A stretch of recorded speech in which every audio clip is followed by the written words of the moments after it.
Voiceover Social. Hello, Mr. B. Hello, Mrs. B. How are you? Oh, you know. What you been up to? Everything. It's the first day back after basically not being in the studio for most of August, and it's been ace. We started off going over to the One Voice conference in Dallas, so an especially big hello to anybody who we met and has followed us, and this is the first podcast they're listening to and all the rest of it. Hello to our American friends. Oh, that was so much fun. I was so tired, but in all the right ways. And we did manage a short break as well, so that was also nice. Yay for holidays. Hurrah, hurrah. It is, but we have been doing some work in between, and we can finally announce a venue for the Great Big Voiceover Social. Woohoo! We have been working on this one as much as we can, and we are finally deposit paid and confirmed to announce the venue as, drumroll please, Rob. 53-2. Woohoo! Which makes absolutely no sense to anybody who doesn't know that 53-2 is a small independent theatre venue right in the centre of Manchester. So what can you tell me about 53-2? It's about 5 minute walk from a tram and a train station, so really, really easy to get to. And because it's in the city centre, there is a whole host of accommodation choices available to everybody. It's a fully accessible venue, so it's wheelchair friendly. It's all on one level. It's really nice to get into. There's non-gendered toilets. It's all really good like that. It's lovely and friendly. It's a rather beautiful venue in an old railway arch, so it's kind of historical as well. And the bar is stocked with a range of Manchester's finest beers and gins. There's majority of it is gluten-free, huge amount of it is vegan as well, and they also have a really good supply of zero alcohol beers and stuff as well behind the bar as well, which is really good too. So just another reminder, the event is on the 25th of January next year, that's 2025. The times will be for the event at 2 p.m, and we have managed to get a bar extension to 2 a.m. Yay! And everyone is welcome, whether you are a regular to the in-person socials or whether you just listen to the podcast or whether you do neither. You will be welcome to attend as long as you're involved in the voiceover industry and have bought a ticket. The tickets are coming out soon, and we will obviously let you know as soon as they are released. So, on to the podcast, and what have we got coming up? Money, money, money, money, money. This podcast is all about cash. We are talking with Ray Dodd. Ray Dodd has been my money mindset coach for a number of years now. I've been working with her and she's absolutely wonderful. I think you're all going to love this interview. We are diving into the topic of money. It's not often one that's talked about, and I see it a lot of reactions when you bring money up in conversation, whether they be positive, negative. People get very nervous about talking openly about it, but this isn't so much about rates. This is about our approach and our attitude towards it, and why some of our societal conditioning might actually impact how we feel we can charge for our services. I am really, really excited to have Ray on the podcast this month. And after we've thought about money, we have a little panic room, which is all about SEO. All these amazing bits of audio won't play themselves, so let's just crack on. The Voiceover Social. Lovely to have you with us, Ray. Thank you so much for joining us. I would love you to introduce who you are and what you do, because if I try doing that, it'll turn into a mess. Well, first of all, thank you very much for having me. So I'm Ray Dodd. I'm a money mindset coach, and I'm often described as not your average money mindset coach. So some of your listeners will be aware of the whole money mindset coach, and I'm sure like industry, and I'm sure some of them won't be. But I think what people mean when they say not your average money mindset coach is that I take quite a different approach to money mindset. And I've been saying for years, Helen, you may even have heard me say this, soon there'll be lots of us talking about it this way, and there still aren't. So I'm starting to own more that actually the way I talk about this stuff is really rare. And basically I look at things in more of a societal context. So a lot of money mindset coaches will talk about your money blocks and these parts of your belief system or your behavior that you just need to stop and think differently. And I think that the way we think about money does not happen in a vacuum. It's influenced by our history, it's influenced by society, our family, our experience, all these different factors. And actually, I don't talk about money blocks in the same way. So a money block would be something like So a big one is like, I feel strange charging money when it's for something creative. Like creative things you shouldn't charge too much money for them because they're like a pure art or something like that.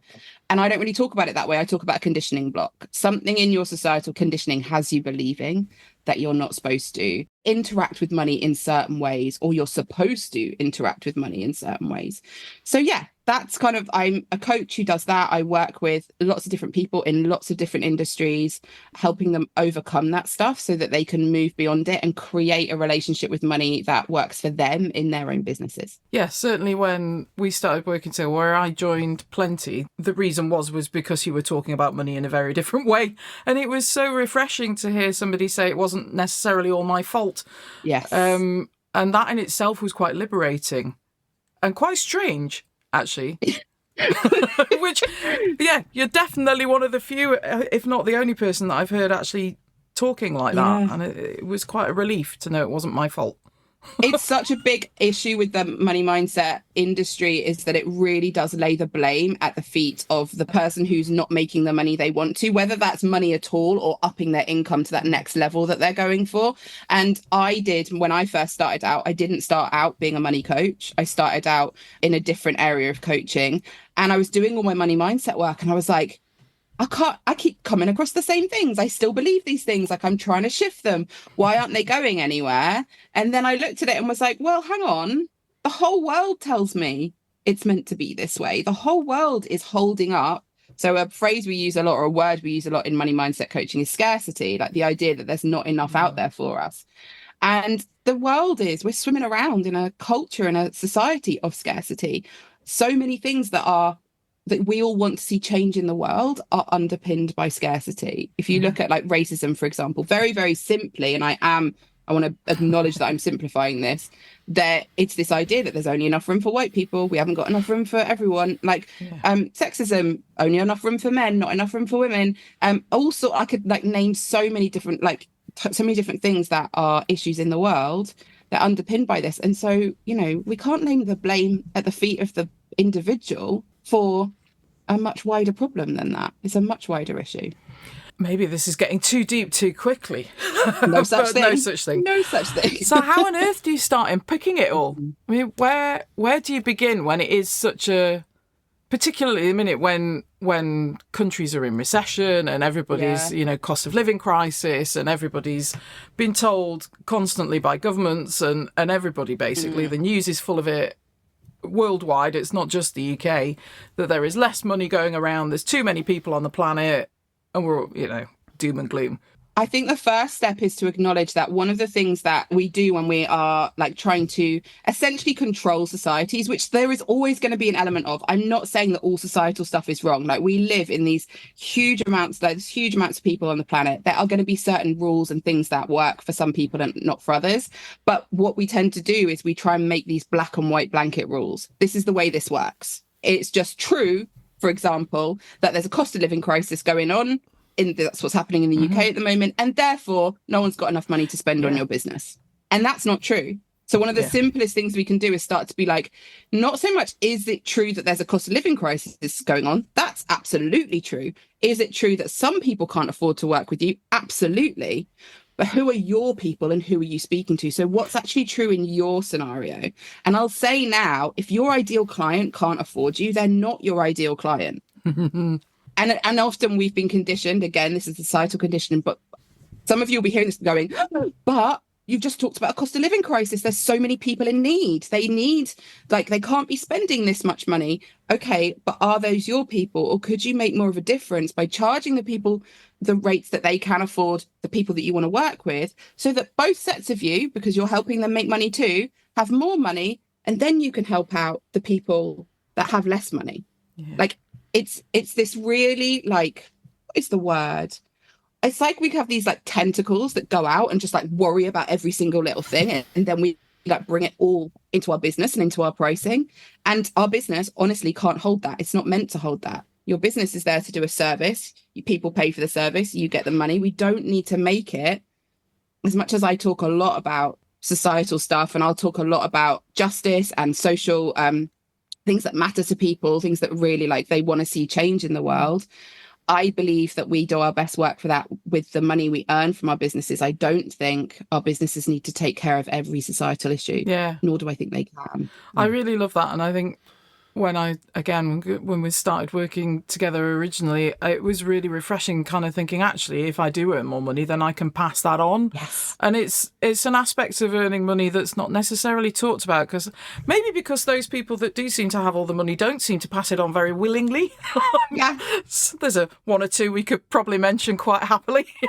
Right. Right, exactly. And then they're the people that keep making the money, spinning this tail. And then there's this kind of like, it tends to be a more left-wing liberal side of the world that starts being like, and it not exclusively, but it tends to be, who are like, oh, we can't make more money because we want to like see good things happen. Yeah. And so you've got this really, don't they have less money and then they have less power and then things can't happen, rather than reimagining how we do it, rather than thinking like, okay, like what, like I said, one of my favorite things to say is focus on your ideal client and ignore everybody else.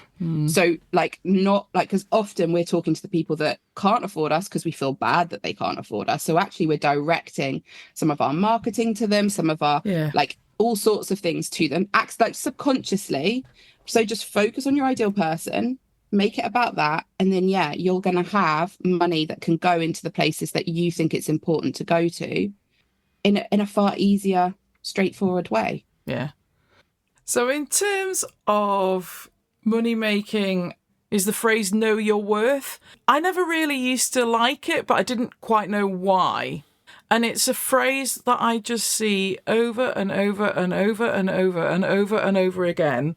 Charge your worth, know your worth. Yeah, it's nonsense, isn't it? Because how do you do that? I'm so glad you said that. You can't do it. You can't charge your worth. What does that mean? Like, what does that mean for the person just coming into their work, just becoming like, just starting out?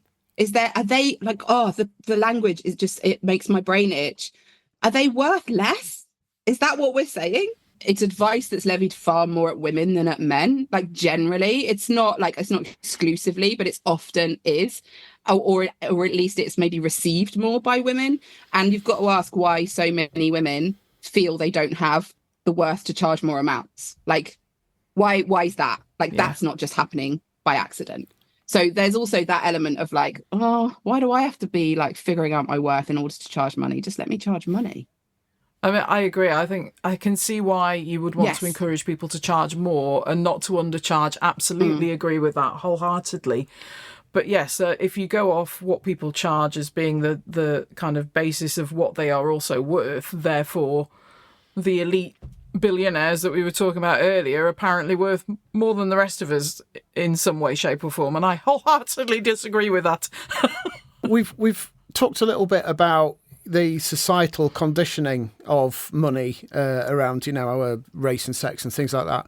But what about kind of individual conditioning when we were growing up? So things like pocket money. I mean, my parents gave me a small amount of pocket money every week. Helen's parents, I suspect...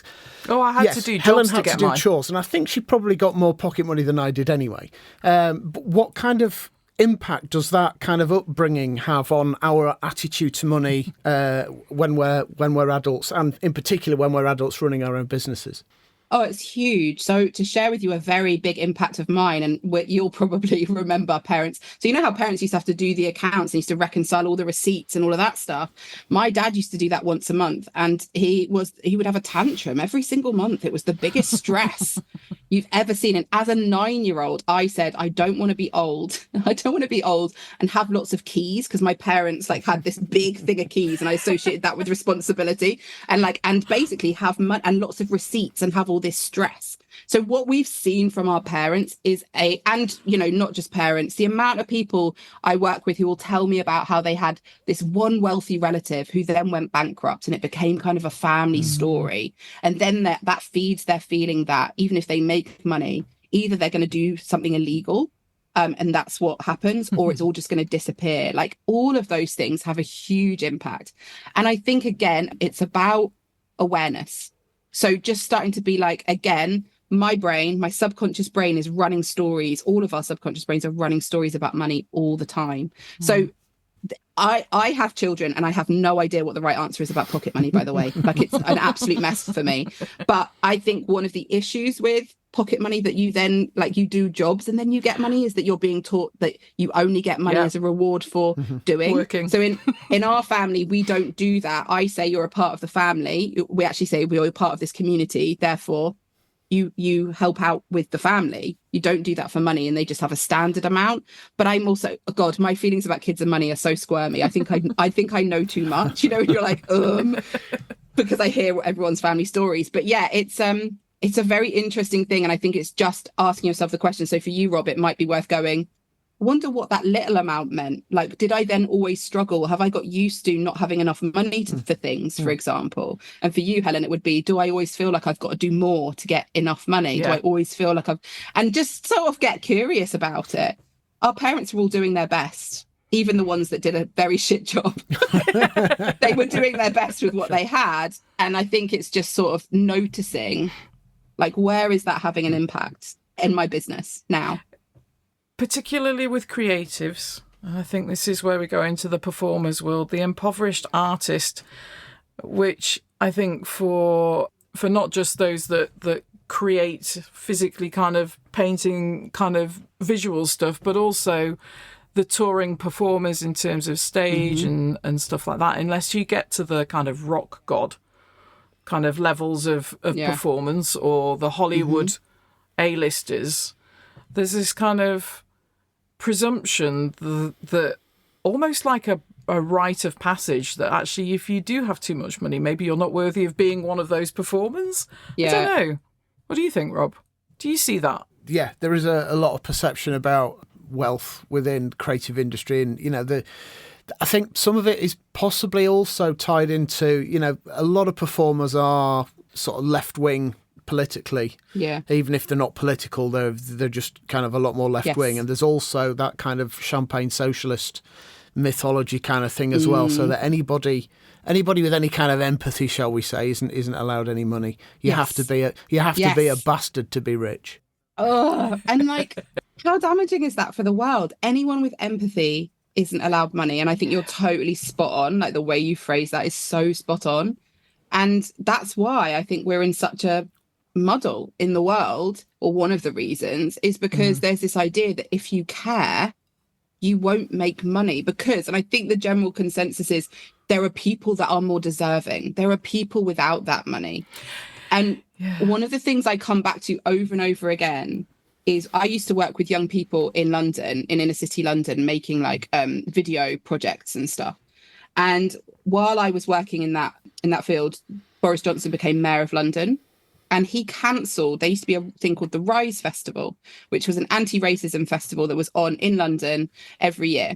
He cancelled it because he said London doesn't have a problem with racism. I think this was just before the riots that happened. Maybe, I think it was before, not after. If it was after, it's even more ridiculous.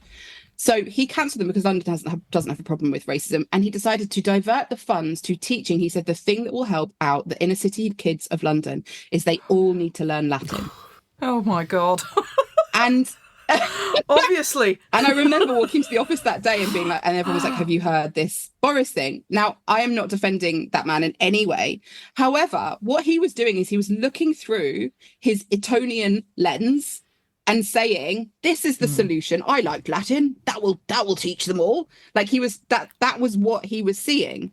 We don't have enough people in positions of power that have a different worldview to that, because our belief is empathetic people who care, are taking money from people. But I would say, like, if we make money, we're taking it from people. I would say we're actually doing what we fear by not making more money, because we're not then in positions of power. We're not then doing that stuff. Yeah. And so for the artists, I also, like, correct me if I'm wrong, because I haven't done my research on this, but the starving artist thing, I believe, comes from when they would have, would it be called patrons back in the day? Like, they'd have paid people who funded them, right? So being a starving artist made you look more deserving of being funded. Looking like you just did it for the art is probably partly how you got this rich person to come in and fund your life. That doesn't exist anymore. We don't have that. Yeah. Being a starving artist is not doing your brand. No one's going, oh, that person looks like they really need my money. That doesn't work in selling. That feels really like, oh God, they need my money. Oh God. Like that dynamic doesn't work very well. So I think it's really interesting when we look at that kind of like idea that somehow we're doing good by avoiding money. I just think society has done a really good job of having us believe that money is evil and dirty and wrong and corrupt, and that that's what we'll become. Whereas actually we bring ourselves to money. And without us, if everyone who believes that kindness and money are separate stays out of money, funnily enough, it stays being unkind and damaging and all of those things because those people are avoiding it. So I actually think we have amazing power because, you know, back to the Boris thing, imagine a load of people, a load of artists making money, a load of empathetic people making big money, the way that that's going to filter into different things and empower different people to see them actually like seeing the issues. A lot of it is about actually seeing the issues because of your life experience and investing mindfully in that way. Yeah, there's a country is it one of the Scandi countries that started paying artists they have as at any age. I think it's a good annual salary effectively. Even if you're supposedly of retirement age, you can still set up and become a creative and an artist and get government funding to do it, which wow. The starving artist thing kind of also perpetuates a race to the bottom as well, because I think putting things in a voiceover context, there are kind of advised rates that people kind of charge for various types of work, particularly for broadcast, where the bulk of the money that a voiceover get is usage, because essentially they're renting their voice out to promote a product or service or whatever. But when people are short of work, as the industry generally is at the moment for various reasons, people kind of can be tempted into thinking 50 quid in my pocket is better than the £2,000 that job should cost, not in my pocket. And so they'll start to take the lower rates that job offerers are kind of offering. And that just kind of, well, you did it for 50 quid last time, so why won't you do it for 50 quid this time? Or so-and-so did it for 50 quid, so why can't you do it for 50 quid? And so that whole race to the bottom, and that doesn't do anyone any good, because it just means that everybody has to work harder to stand still. Absolutely. And so, you know, that starving artist thing is not healthy in those kind of terms of it just makes everybody earn less money, and it just doesn't do the industry any good at all. Yeah. And sometimes what you have, I don't know if this happens so much in voiceover in the voiceover industry, but it definitely happens like in the craft industry, for example. You have, and for artists like who, you know, painters and sculptors, you have some people who don't need the money. Yeah. You have these people who actually have support, whether it's a partner or some other kind of financial support. And they'll say, oh, it's okay, I can do work for that much. I don't need that money. And when you do that, you're forgetting that, well, there's a single mum there, or there's, you know, somebody else who doesn't have that support, who can't do that. And you're lowering, we talked about industry standards, you're lowering the industry standard when you do that. You might be able to offer someone a bargain price, but that's not supportive. And often, again, it's people who care. People are like, you know, it really matters to me. I'd be taking money from other people, but like you're taking money much more clearly then from somebody in your industry who now is like their pricing is being dragged down because someone else is going, well, so-and-so can do it for this much. Why can't you? Well, because I don't have the support they have. Yeah. So in terms of talking a bit about money and ethics, and people see, and I certainly did, and there's certain aspects of it that I still see as fairly evil in the money grabbing kind of way. And I think certainly as a woman who grew up in the UK in the 80s and 90s, that the only people that were rich weren't nice. Yeah, or at least they're the people that we like see the most. Yeah, I think. Yeah. I mean, you look at the most supposedly the successful business owners on the planet, and they're, you know, the Bezos and Elon Musk, and none of them seem to be particularly generous or at all with how they earn money, but they seem to be hoarding vast quantities of it, and it irritates. And I think that's one of the things that we really need to address. Like often what people mean when they say they're anti making large amounts of money is they're anti hoarding large amounts of money. And I think those are two separate things. I also do think a lot of us are not making, like, even hitting our first target, and we're worried about like the behavior of billionaires. Like, let's start where we are. Yeah. I'd love to have that problem. Yeah. Like, I'm not saying, like, sometimes I think it's very useful. And actually, this is Helen's in a program of mine called Plenty, and this is one of the things that we do. I have this thing called a manifesto where you really lay out, like, what are your values going to be as a wealthy person. I think it's helpful to give your brain somewhere to go in that scenario, but that really is tomorrow's problem. It really is tomorrow's problem. Like, we can look at what are we going to do with money now and focus on that. Having said that, yeah, like, I used to say that I was completely anti-billionaires. We're starting to see some billionaires actually have a different approach to being a billionaire. They tend to not be billionaires in cash. They tend to be billionaires in assets that are doing that. So that, you know, they're not the multi billionaires that you get. But, you know, we are starting to see some people do really good things with that bit more money. I still, you know, I think it's fine to run $1 billion pound business. That happens. I think having that much money, we don't need people to hoard large amounts of cash. I don't think that does good for the world. And I think you can really unashamedly say, I want to make lots of money, and no, you're not also going to hoard it. You're going to let that money kind of, I always want to try and find a less like hippie way of saying this, but let that money like move through you almost, like, because trickle down economics. Well, kind of trickle down economics, but trickle down economics is a little bit like, what happens is people don't let it trickle down. Absolutely. But what you're saying is that if you have the money, then let it trickle down.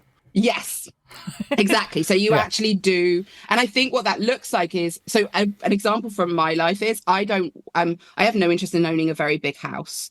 So I have no interest in paying myself. Like, I will pay myself once my business gets to a certain point. I'll pay myself a good wage, but I have no interest in making like millions in a wage or even multiple hundreds of thousands. I don't think I need that. I don't think that's necessary. I would much rather, as my staff grows, pay them like obnoxiously well. Like, where people are like, you get paid that for that. Yes, they do. Like, I'd much rather actually, like, and, you know, an example, I'm trying to think of a different example that's less of a cliche, but the whole Taylor Swift thing with the way she's paid her staff, she's given them huge life-changing bonuses. She's been donating to charities. I know there was a food bank in Liverpool, and I can't remember the exact data, but it was like, it keeps us running for years. Yeah, it kept them running for years. And they were like, it means we don't have to worry about that. We can go above it. It's things like that. That's what I mean by, I used to be so anti all billionaires, and then like a couple have come through and I'm like, oh, but you're doing really good things with that. Damn it. So yeah, I think I guess it is a version of trickle down economics, but I would say it's even more just sort of like, I don't know. I think if more people that worried about making money because they worry it'll make them an asshole made money and just weren't an asshole. I mean, I know that's blunt. No, but stop being an arsehole is such basic but brilliant advice for so many things. I mean, right. If we applied that to everything we did, marketing, moneymaker, everything, the world would be a lot happier, I think. Totally. And I do think a lot of it comes from the scarcity stuff. So a lot of that is why so much of Plenty is about really, really tackling your own feelings of scarcity. So a lot of that like behavior in money making where people are, so the typical capitalism thing is putting profits over people. And a lot of that behavior comes from this belief that there might not be any money next year. I've got to hold on to that money. I need the most money. Like, so actually a lot of it, and like I said, most, if not all, I would say I've never thought of a problematic thing in society that isn't underpinned by scarcity. Like, it's so deeply ingrained in us, this kind of, maybe it's like a survival thing, I don't know, but this deep thing of there isn't enough, I have to hold on to what's mine. Like, if that's really the bit we have to tackle, in my opinion. It's very, very mindset based, but that's if more people actually believed that they were going to be okay with less money, the world would be okay, and they would still be okay with less money. Like, absolutely. Yeah, it fascinates me, the whole, it does really interest me, and it's changed my opinion to how I certainly charge for things, and how we've run our business together as well. And that I would love all of our suppliers to be paid really well, because they're more likely to stay as my supplier for a start. Yeah. My very last question is actually to throw back a question that you always ask on your podcast, which is also going to be in the show notes because I love listening to it. And what is money to you? Oh, I think it's freedom. And that's my answer. I was thinking about this the other day as well, because there's so much chat in Plenty, particularly about, which is the program that I've talked about security and safety. And I was thinking about, we all run our own businesses. We're freelancers or we run our own businesses. And we could not have picked a less secure way to make an income. You think even for people making lots of money, the dips just look different. And I think, we sometimes, and I've learned not to do this, but sometimes I'll be like, right, I've done it. And I have not done it. It's going to change again. I do lots of payment plans in my business. They end. It's a really interesting thing. And so that's something that I crave a lot of the time. Speaking of upbringings, partly from my upbringing, is that kind of security and safety. But I was thinking the other day, I think really it's freedom. It's the freedom to do, for me to have a duvet day, to do all these different, to be it's school holidays. So while I'm not off, my husband sorts that out. I am around for my kids. My kids don't really know I work. They said the other day, they were like, well, Mummy, you don't really work. It's like, sorry, been the breadwinner in this house for 7 years. Nearly dropped an F-bomb on them, but I didn't. It's like, oh. But that's because come 3:30, I'm around for that. Yeah. So I think it's freedom. I love the that big answer. thing for me. Yeah, and I think it can. Money is not the answer to everything by a long, not even close to being the answer to everything. But the freedom to have that time and that space and to do things that we enjoy is very much easier with it. And to free up that energy. We spend so much time and energy worrying about money.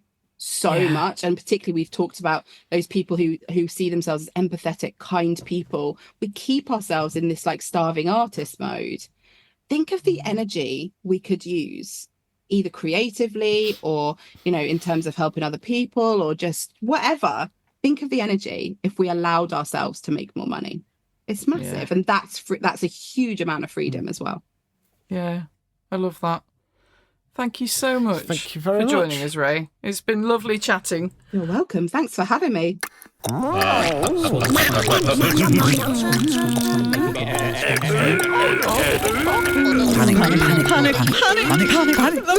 room. All right, I've got a sensible question for you. I apologise. I belong to a voiceover group. They are obsessing at the moment about SEO, Helen. And I, every so often, want to say, how important is it really? And then I realise it's important if you're using your website, which I'm not, to get business in. So how much of people's business, in your opinion, is coming in through their websites? Ooh. And how much through reach outs and actually doing the work of connecting? So, okay. Possibly a slightly controversial answer for someone who does web design. Excellent. But I think people put too much emphasis on SEO and not enough emphasis on marketing and self-promotion. I think if you spent the same number of hours directly contacting people, honing in on people who are the right fit, building relationships, all the rest of it, you will get better results out of that than you would from somebody happening upon your website by chance and then booking you. I just, as much as SEO is important, and if somebody Googles your name, you want to come up on search results. Good grief, I really hope that happens for most people. And actually, it took us ages for my name to come up because there's a really prominent child psychologist based in America who has written thousands of bloody books. And Helen B was really hard to get up the ranking onto the first page of Google. But other than that, I think people are very unlikely just to randomly pop across your site.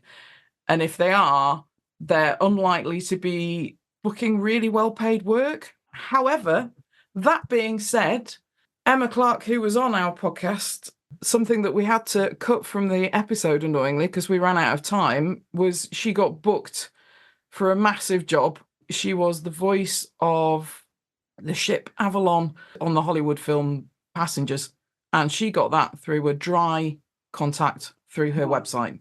It was someone who had worked with her before. Yeah, so there was a touch point there, but they basically filled out a form on her site, and she thought it was a scam. Of course you would. Of course you want to book me for that job. Of course you do. But yeah, so it can happen, but I think you're much more likely to get work out of marketing than you are from SEO and all kind of that kind of thing. I think it's a collective effort. I think if you put all your effort into one thing, it's never going to work, as well as kind of having a website but then going to networking events and pushing people towards the website. I think that's how a website should really be used. It's a great point of reference in terms of showcasing what you do.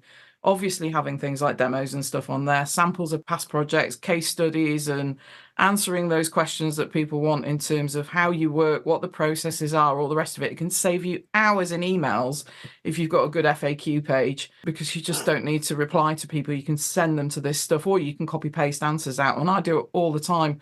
And a lot of our blogs that we write are things that people ask us about all the time. So we write a blog about it so that we can try and pre-answer some of those questions. But it's a good way for people to find out whether they like you, your style of working, who you are, all that kind of, personality values, all of that sort of stuff. But just concentrating on SEO, you have to put so much time and effort into it, and a lot of money needs to be invested into it potentially as well, in terms of paid advertising and all the rest of it, and driving traffic to your site. It can get very expensive very quickly, and it's great for big companies, but it doesn't necessarily work for smaller businesses. And if you've got a single page website, just don't bother.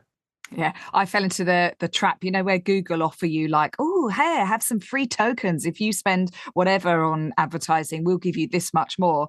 And then I started to get billed, and I realized it's because my mum was going around to all of her gardening clients going, look at my daughter, and like clicking the top link all the time. And then I was getting billed, and I was like, right, that's it. And I'm not doing that anymore.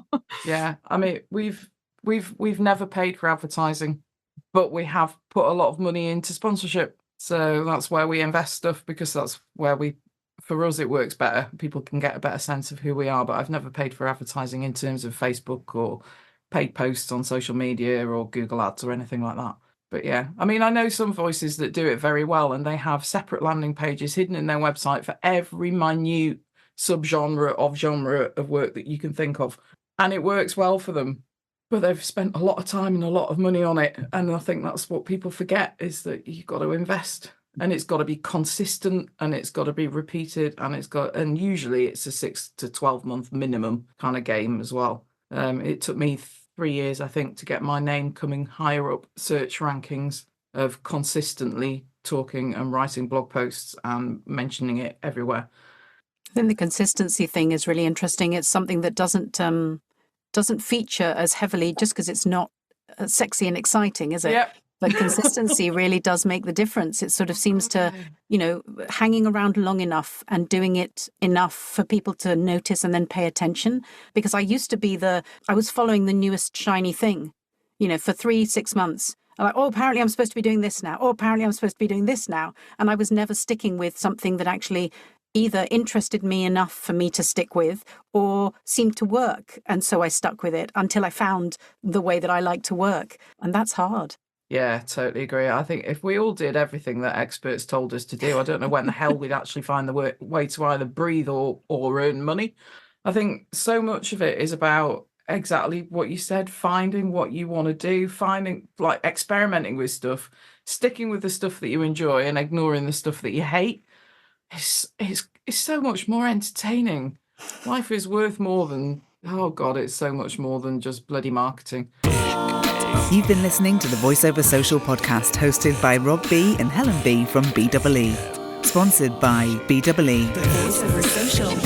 Thank you to our guest, Ray Dodd, www.raydodd.co.uk. Socials coming up are Heart, Beds and Books Social on the 4th of September. We've got the Birmingham Social on the 7th of September. the online social Pint and Rabbit on the 20th of September, the Manchester social on the 28th of September, and the London social on the 3rd of October. And a reminder that it's the Great Big Voiceover Social on the 25th of January 2025. All audio production by Rob B. Please like, subscribe and leave a review to help more voiceover people find us. And if you want to email us, it's listen@thevosocial.com. See you next month.